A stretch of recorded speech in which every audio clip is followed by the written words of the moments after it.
only thing I've seen this week is Lightyear, and me and Cornelius saw that, so I guess we can kick this thing off. And Lightyear is going to be the latest Pixar film. So this is the story of legendary space ranger Buzz Lightyear, who embarks on an intergalactic adventure alongside ambitious recruits Izzy, Mo, Darby, and his robot companion Socks. And so this is the character that the actual Buzz Lightyear toy is based on. That's how this goes. And it's going to be voiced by Chris Evans. I'm wondering, there was a lot of really rocky talk in the politics behind this, so I don't know if it was the fact that Tim Allen did some things that made him run afoul of Disney, and they were trying to get him off doing a voice, so they, pitched this idea instead, or I don't know what the story is behind that. But a lot of fans were kind of upset about it, but I figure, this is not the same character. This is not that toy come to life. This is actually the human being that the toy's based on, so I didn't mind the voice switch there. But oh, go ahead.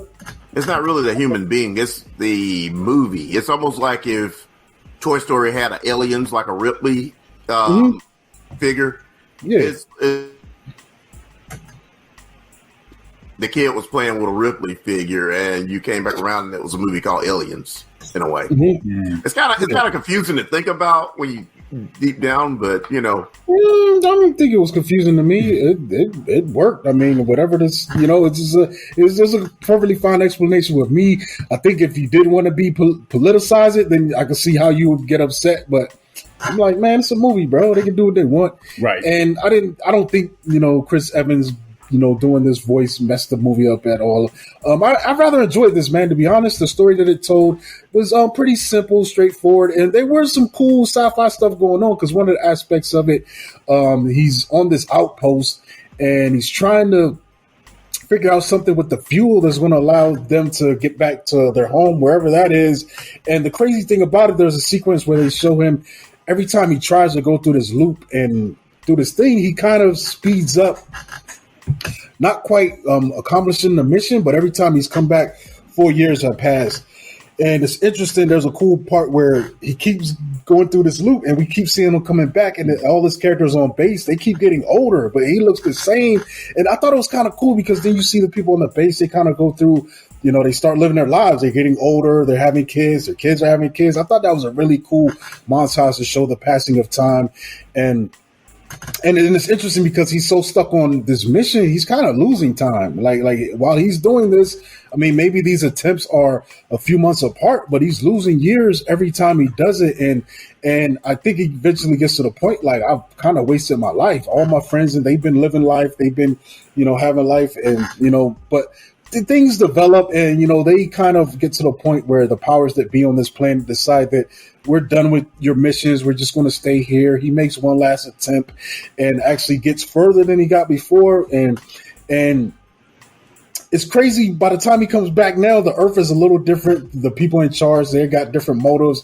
And now these robots are kind of seemingly taking over. So he has to go to war with them. But I think it's cool how it all pulls together. There's some really interesting characters. A lot of dope voice actors, and just really cool encounters. One of the characters, I looked at this character, I was like, man, this could be Taika Waititi. And it turns out that it is Taika Waititi doing the voice of that character. And one thing that I've really liked about the team that he had assembled, one of the people on his team is like the daughter of one of his friends from, the granddaughter. Yeah, the granddaughter of his friend. But then you've also got like an older woman, which you don't see in film, like this part of this team. You know what I'm saying? And then you got Taika Waititi's character, and then this cat, this robotic that steals a lot of the scenes, man. I don't know, dude. I thought this thing was solid, man, for what it presented to me. I didn't hate the time that I spent with it, and I had a real good time watching this film. Yeah. Sorry about cutting you off a second ago. But I really thought there was some good sci-fi-ness, especially like the time travel. It's to me, it's kind of funny that Luke Evans did Captain America, which was a guy out of time, and he comes back around and he does Lightyear. He's a guy out of time, Yeah. Not what, everybody he once knew is gone or whatever. But I thought that was some neat parallels. Go ahead. No, I just realized something, and it makes sense now. Go ahead. I'll bring it up. Okay, and then one of the things I think was real interesting is like the fuel source. It was a crystal, and it's pretty much like they did a mixture and made the crystal. There's a lot of real neat effects and science fiction that was in this, but I really, really, really enjoyed this. I saw it yesterday afternoon. Pretty packed crowd, for like a Tuesday afternoon. That was kind of trippy, but I was sitting in the theater thinking it's like movies are pretty much back, or people going back to the theaters are they're pretty much back to normal, I guess. Yeah, about as normal as can be. One thing that I did like the voice cast here, we got Chris Evans playing Buzz Lightyear, Taika Waititi plays Mo, James Brolin, Emperor Zurg. It's got Kiki Palmer, Peter Son, Efren Ramirez, Dale Sulez, Uzo Abuba, who plays Crazy Eyes on Orange is the New Black. And I just read, because I was wondering this whole time, we got Bill Hader, but also Isaiah Whitlock Jr. And the funny thing is, I heard his voice, and if you don't know who he is, he's got that was and I was like, that's not him, but now I come to find out that that's him that was voicing the character. At one point where Lightyear is kind of doing something he wasn't supposed to be doing, I thought that character was going to say that. Yeah. I was just about to ask, did he break it out? Yeah. It was good, man. I had a good time with it. I couldn't find nothing wrong with it, man. I think the only problem is maybe that it probably dropped too close to Jurassic World, and Jurassic World beat it at the box office, but it still made like 51 or $58 million in the opening weekend. I mean, it's not, it's probably going to be hard for it to make money back, because I think they said they spent over $200 million making this thing, and it's just unfortunate. I don't know. I probably would have, if I could have moved it out a little bit, gave it some space after this film, and it probably would have did a lot better. But who knows, man? I don't know what's going on in Disney. They making money some kind of way, hand over fist. So maybe they're just going to split it. Like, all right, we're going to get half on this, and the rest will be subscribers, that we get on Disney Plus, when it eventually goes there, But it's a solid film, man. I liked it, Be right back. Yeah, that was a good one, though, man. I actually had fun. The cat was hilarious. Yeah, the cat was real interesting. Was it long? Like, did it feel long? I don't know what the no, it's like an hour and 45 minutes or something. Oh, okay. It kind of went by. It's kind of a fun movie, though. I really enjoyed it. The first film I'm going to mention is Mad God. It's a stop motion movie by the special effects. I guess. Mad God. That's a special effects technician or whatever named Phil Tippett. He's done work on Jurassic Park, Starship Troopers, RoboCop, the Empire Strikes Back. But this is his own deal. He has a company called I didn't know this was stop motion, dude. This was really crazy. Good. Yeah. And he has a company called Go Motion that is, and he's the inventor of stop motion. He's inventor of. He doesn't have a company. He's the inventor of a stop motion technique called Go Motion. Really, everything about this, it just seemed like it was a real fluid thing. Parts of this film, there is one part where it's a real human in this film, but mostly everything else is stop motion, and it just looks like real life. Like if we were looking at effect shots or whatever, it didn't look like puppetry at all in it. But basically, like in this film, it's no real talking, no narrative really. You pretty much know that the soldier is sent out with a bomb to blow something up, and you pretty much just see him going through this weird type world on his mission, and he's interacting with beings on that world. Like I said, it's not too much of a narrative in it, but it's just real interesting to see visually. And I think Phil Tippett might have spent the last 10 years or more coming out with this. Mm-hmm. But to look at it, it's a work of art. Yeah, we're watching the trailer right now. I mean, it looks really good, man. Mm-hmm. Yeah. And it's actually on Shudder. It came out on Shudder like last Friday, and I really had a good time watching it. Mm-hmm. Nice. Yeah, I'm definitely gonna check this out. Yeah, that's dope, man. Yeah, man. All right, well, the first film I'm gonna bring up is a film that was brought to us by Netflix called Spiderhead, and it dropped for us. I want to say last Friday, which was the 17th. And pretty much, as far as the synopsis, it's set in the near future when convicts are offered the chance to volunteer as medical subjects in hopes of shortening their sentences. One prisoner finds himself the test patient for a new drug capable of generating feelings of love. He begins to question the reality of his emotions and sets out to discover the truth. And the one thing that, that stood out, first and foremost was this cast. I mean, you get Chris Hemsworth, he knocked his role out the park. You also get Miles Teller, Bibi Betancourt, Journey Smollett. And also, it was directed by Joseph Kosinski, who is also the guy who just brought us Top Gun Maverick, mm-hmm. which also starred Miles Teller in it. And, I think there was a couple other people in this film that also had ties to Top Gun. But this film, I enjoyed it, man. It starts off strong, like right out the gate. I was pulled in, just because of this concept and the way that it was delivered to me, And another thing that they bring to light is that this is actually based off of a short story called Escape from Spiderhead by George Saunders. So I guess they just took this story and then really tried to elevate it for movie purposes.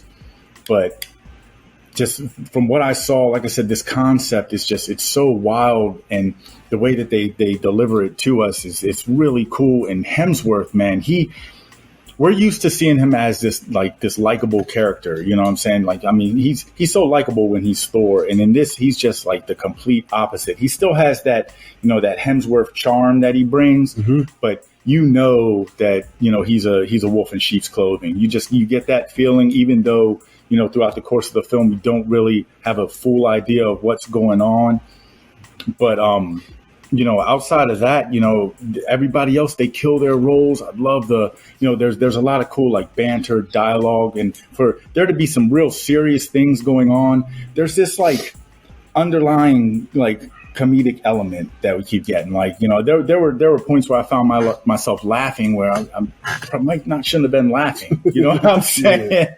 And as the film progresses, man, it really starts to take us down some dark alleys, you know what I mean? But it all makes sense for the direction in which this film went in. Like I said, I was really pleased. I see why this film right now is number one. This film actually knocked Hustle out of the number one spot. And I think justifiably so, man. It was entertaining. And, like I said, Netflix, this is another win for them. It seems like, when they get their hands on, I don't know if they consider them original films or where they buy the rights, but when they're the first ones to give it to us, a lot of times they hit it. They hit a home. I don't want not always a home run, but at least a triple. Yeah, this was a pretty interesting film. I'm kind of wondering how it would have did if it actually would have hit the theaters, because this is one that I think I might have, just because Hemsworth was in it, that I probably would have sat down and, went to the theaters and watched. I really like this film though. Mm-hmm. And I want to watch it another time just to see like little, bits and pieces, that were going on in the background. Mm-hmm. But some of the characters were kind of interesting. You kind of want to know what some of the other people are in that same situation for. Yeah. Like this is one of those movies where it would, I think, have been as entertaining or impactful if it was a series. Because like you said, there's a lot of characters that have these backstories that I want to know. You know what I'm saying? Mm-hmm. And some of them just look interesting. Like there's one guy, I mean, half his face is all tattooed. Everyone just stays out his way and stuff. It made me laugh. When Chris Hemsworth is talking to another guy, he's like, "Man, are you scared of him?" He was like, "Oh yeah, he could kill me with a tissue box." Stuff like that. Like I said, it was just really cool. They would drop in these comedic tension breakers, because outside of that, like I said, the concepts and the themes of what's going on starts to get heavy at times. Right now, I'm trying to think of exactly what this film reminds me of. That's the only problem I'm having with it, because it reminds me of another movie, but right now I just can't put my finger on it. Mm-hmm. Yeah, but I really enjoyed it. Yeah, man, definitely. I'm in the same boat with you, man. All right. What's next? So, those are three movies those are three movies I saw. Okay. Yeah. Corey, me and you had saw something, same thing, and me and Bob watched the same thing, and Matt God was the only thing that I had new. Love it when a plan comes together. Okay. Yeah, the last film I got, I stumbled across this on Hulu. It's a film called The Feast, and I vaguely remember. I think we brought the trailer up. It was some time back, because this actually had a release date of November 19th, 2021. But it follows a wealthy family that has a dinner party at their home in the Welsh Mountains. They're hosting this local businessman and a farmer, and their hope is that they will get together and broker a business deal. And then this mysterious young woman, she shows up to be the family's waitress, and then things just kind of unravel from there. This film, I was pleased with what I saw. It is a slow burn. You know what I'm saying? This is one of those ones, 75 to 80% of this film is tension building and character development, but it works. It works for the way that this film is delivered. At least it did for me. And then it really starts to, hit on those suspense notes. It keeps you guessing, makes you wonder, what's really going on? Because at the beginning, it seems innocent. It seems like, you're just going to watch a movie about these uppity rich people have this dinner party and treat everybody like, they're underlings and stuff. And I was like, no, it's got to get deeper than that. I know it's going to. And, it built me up, and it didn't let me down. It starts to really get intense, gets wild, especially with the imagery and the visuals and the things that start to happen. And, another thing is that because they spent all this time on the character development, you start to get this attachment to them, whether you like them or not. You're emotionally invested. You know what I'm saying? You want to see, how everything's going to play out. Some of them, you're like, man, I hope something happened to them. Some of them, not so much. But, outside of that, this is one I got to try and tread lightly, because I don't want to spoil or shave off the tension or the suspense feeling that you'll get on first viewing. But when everything comes full circle, it is well worth the ride. And another thing that I do like about this, it's one of those films where they break it down in chapters. Mm-hmm. You know what I'm saying? You get about 5 chapters, and each one is a little bit more darker, a little more gritty than the one previous, to when we get our ultimate climax, which is just, like I said, it's worth the wait and worth the ride, because it definitely, this film, with being conceptually different, started to give me those same feelings and vibes, even those squeamish, look away moments that I got when I saw Raw for the first time. Even though these films are not, they're not, they're not the same conceptually, but with some of the things that are going on with what you see on the screen, is just oh man, did I really just see that? Ugh, I don't need to rewind that part. You know what I mean? But like I said, I was pleasantly pleased with this. This is just another one where IFC didn't let me down. This is why I continuously go back to their films and see what they have to offer, because at least from what I see, they hit it more than they miss it. You know what I mean? Mm-hmm. Hey, Bob, I have a question for you. After you saw this film, is it giving you any kind of vibes like the trailer for the film Menu? Yes and no. yes, because it's food related, but I think menu is going to kind of go down a more like, like the messed up things that other humans do to people, where this one kind of starts to go down a little bit of a different path. You know what I mean? But yes, I could see how they're in the same ballpark. Definitely. Okay. Menu got to give me, when I rewatched it after last week's show, it kind of gave me some vibes of Fresh. Yeah. Okay. Yeah. Or even almost like, I wouldn't be surprised if that one kind of starts to translate almost like a Dusk Till Dawn. Maybe not with vampires, but just to get everybody in one room at one time to then ultimately, just run rampant on down. Yeah. Huh. Yeah. But yeah, man, it's on Hulu, man. Check it out if you got a Hulu subscription. If not, go get one just for this movie. It's worth it. Got a free trial. That's what's up, man. Well, I guess we can wrap this up then, man. We done got through everything we got. What's out this week? We're gonna go see G.I. Joe on Saturday, man. They playing that at the Regal 35th anniversary G.I. Joe the movie. That's gonna be fun. Go, la la la. Yeah. Hey, what else is out this week? Duke get hit with the spear. Black Phone.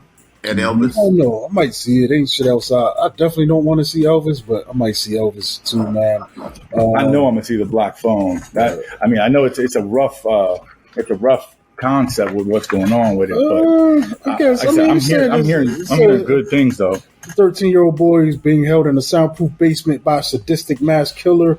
And he finds a disconnected phone on the wall, and it starts to ring. He discovers that he can hear the voices of the murderer's previous victims, and they are dead set on making sure that what happened to them doesn't happen to Feeney. I don't know. We'll see. It's a Blumhouse thingy. Yeah. I mean, it's just, I don't know. I don't like seeing stuff where kids are getting kidnapped. Did this guy direct Sinister? The same director, Scott Dickerson? It might be worth it. I did like Sinister. That would make sense. Didn't he direct the first? He directed Sinister. He directed it says Exorcism of Emily Rose. Day the Earth Stood Still. There's a Poltergeist film in 2015. Urban Legends Final Cut. Did he do The Devil's Knot? That was a rough little film too. Yeah, so let me see what his thing looks like, because he's done some stuff, Scott Dickerson. I think that's why he's got with Ethan Hawke again, because of this their connection to Sinister. It might be worth it, man. We'll see. As a director, he did direct the first Doctor Strange. He did, yeah. I just noticed that. All right. Emily Rose, Day the Earth Stood Still, Deliver Some Evil, Hellraiser Inferno, Shadow Prowler. I don't know. We'll see.